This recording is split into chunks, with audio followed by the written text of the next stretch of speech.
この動画にはアイテム等のネタバレを含みます。こんにちは。今日もキャラ解説をしていきます。今回解説するキャラはロストです。では早速ステータスを確認していきましょう。ステータスは上からスピード 1.00、涙の発射間隔の速度 2.73、ダメージ 3.50、射程 6.50、ショットスピード 1.00、運 0.00 となっております。そしてコインを1枚と初期アクティブアイテムエターナル D6 を所持しており HP は0、部屋ごとに攻撃を1回だけ防ぐバリアのみになっております。次に初期所持アイテムの解説をします。まずアクティブアイテムのエターナル D6 の性能はチャージ2で使用すると、使用した部屋内のパッシブアクティブアイテムがその部屋のアイテムプールに対応したパッシブアクティブアイテムにリロールされるというものです。ただし使用した際 25% の確率でリロール対象のアイテムが消えるという効果もあります。エターナル D6 はこのキャラにおいてとても重要なのでそうそう交換できないでしょう。次にパッシブアイテムの聖なるマントの効果は部屋ごとに最初のダメージを無効化してくれるバリアを得るというものです。ただし献血鬼や悪魔小敷でのダメージは防いでくれません。そしてこのアイテムを最初から持つにはグリードモードで879コイン寄付しなければなりません。解放しないととても難しい難易度になるので長い道のりですが必ず解放しておきましょう。次にロストを解除する方法を解説します。尋ね人ポスターを保持してサクリファイスルームで死亡することによって解除されます。このアイテムはトリンケットなのでトリンケットを生成するアイテムを持つといいでしょう。ここからはロストの特殊仕様を解説します。まずこのキャラには最初から飛行と涙の地形貫通効果を持っています。ロストはこの能力を生かしながら戦うことが求められます。そして HP は0で前述したマントを持ってないと一被弾で死亡してしまいます。ロストはこの仕様が最大の特徴であり最大の課題でもあります。他にも仕様があり一つはグリードモードでのウェーブ止めるボタンをダメージを受けずに踏めることです。ただしこの仕様を使うと次のウェーブの報酬のコインが1枚減ってしまいます。もう一つの仕様はデビルルームやブラックマーケットでの取引が無償で行えることです。ただこの仕様もデメリットがあり1個取引するとその部屋の他の取引がなくなってしまいます。ここからはロストの強い点弱い点について解説します。まず強い点1つ目ですが浮遊や地形を貫通する涙を持っていることです。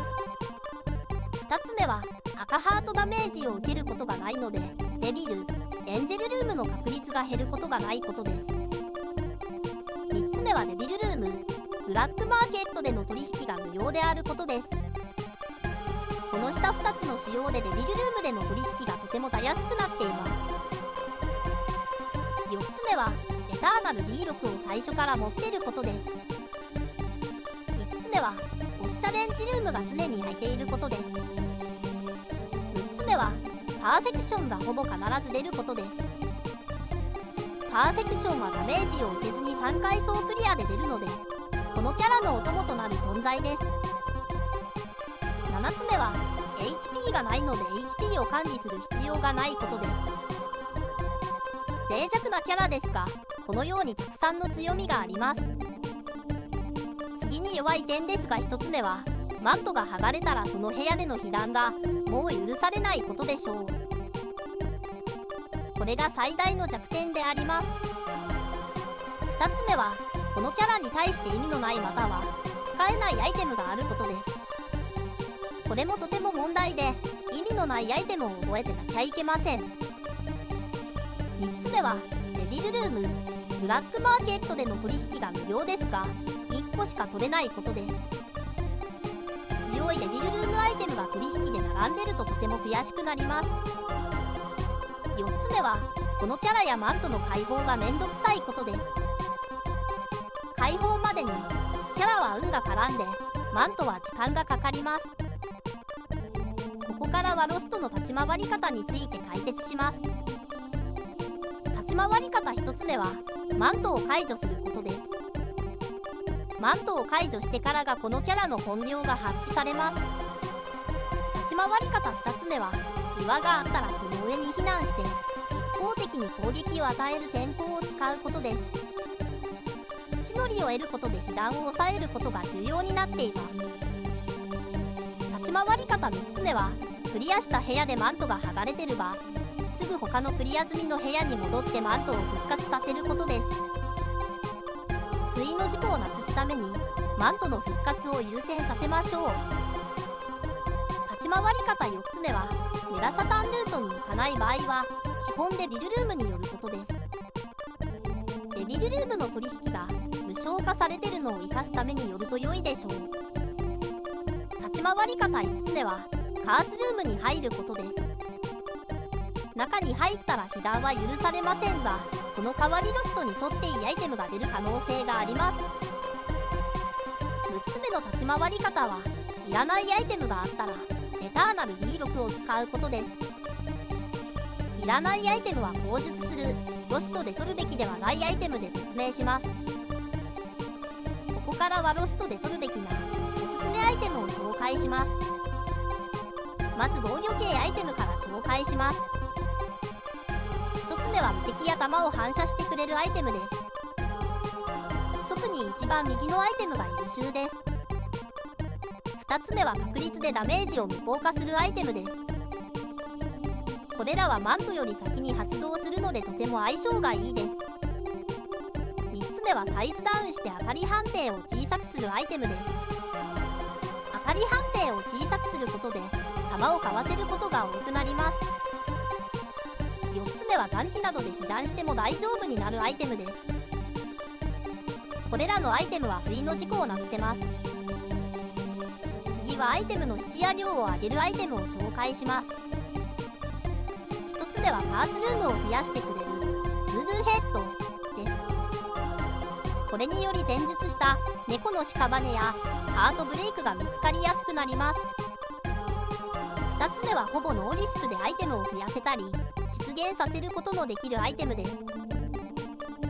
これらのアイテムのデメリット部分はロストの特性によって無効化されます。3つ目はロストにとっていらないアイテムが出現しなくなるバースライトです。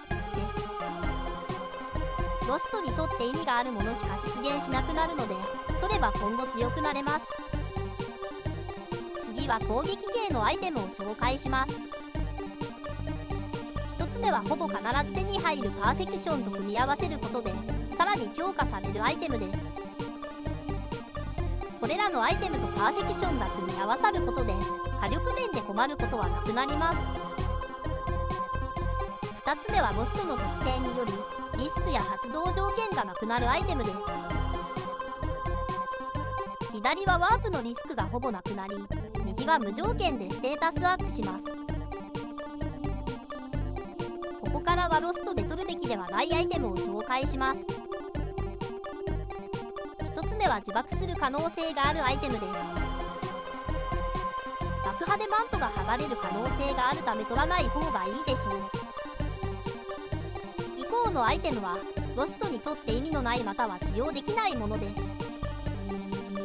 そんな意味をなさないアイテム1つ目は HP アップアイテムです。HP アップアイテムは他にもたくさんあるので覚えておくといいでしょう。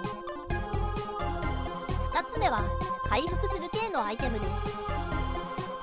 HP がないロストにとって HP アップや回復は意味のないアイテムとなります。3つ目は飛行や投下などすでに特性によって得ているアイテムです。これらのアイテムもロストにとっては意味がありません。4つ目は被弾時に発動するアイテムです。被弾できないキャラなのでこれらのアイテムも意味をなしません。5つ目は使うと自傷してしまうアイテムです。まず使えないので持たないようにしましょう。ここまでいろんなアイテムを紹介しましたが、全てエターナル D6 でリロールするといいでしょう。ここからはロストで解除できるおすすめアイテムを紹介します。1つ目は左官撃破で解除されるマインドです。パッシブアイテムで効果はフロアのレイアウトとシークレットルームが明らかになるというものです。2つ目は全部のマークをハードモードでクリアすると解除される神の首です。パッシブアイテムで主な効果は涙が誘導弾になり、涙がダメージを与えるオーラを放つというものです。最後に紹介した神の首はとても強力なので、ぜひともアンロックするといいでしょう。いかがでしたでしょうか。皆様のお役に立てたのであれば大変嬉しく思います。もっと知りたい点や改善点についてのコメントをいただけると助かります。ご視聴ありがとうございました。